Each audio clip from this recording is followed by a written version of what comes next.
సహజంగా ఇలాంటి సంఘటనలు ఉగ్రవాదులు జరగగానే అందరూ మనకెందుకు వాళ్ళు మన టార్గెట్ చేస్తారేమో అనుకుంటాను.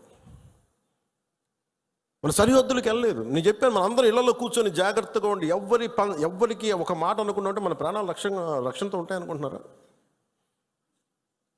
మన చనిపోయిన మధుసూదన్ గారిని చూడండి, ఆయన ఎవరికి హాని చేశాడు?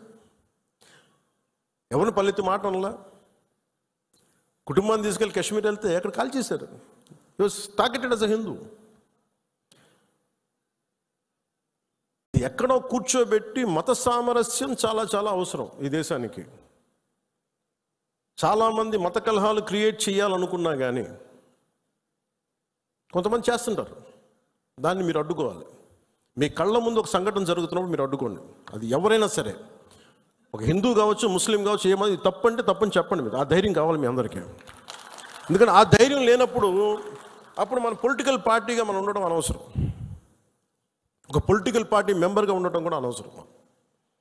హార్ష్గా చెప్పమని చెప్పట్లే, గట్టిగా తీవ్రంగా చెప్పమని చెప్పట్లే, కానీ ఇబ్బందిగా ఉంది నువ్వు చేసే పని చెప్పాలి. కష్టం తెలియాలి కదా.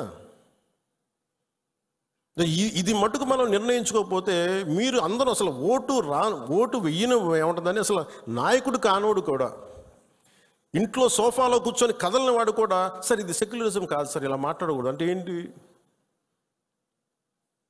అంటే ముస్లిం కాని వాళ్ళు చచ్చిపోతేనే మాట్లాడాలి సెక్యులరిజం అంటే? హిందువులకు జరిగితే మాట్లాడకూడదా? That can be defined as secularism. ఇది సమస్య మన దేశంలో. అందుకని ఇలాంటి ఈరోజు నాయకులందరికీ, మన జన సైనికులందరికీ కూడా, అందరికీ కూడా నాకు ఒక విన్నపం ఏంటంటే, సెక్యులరిజం అనే పదానికి మీరు ఈ పడికట్టు డెఫినేషన్ మీరు తీసుకోకండి. ఇది మటుకు మీరు చాలా చాలా స్పష్టంగా తీసుకోవాలి.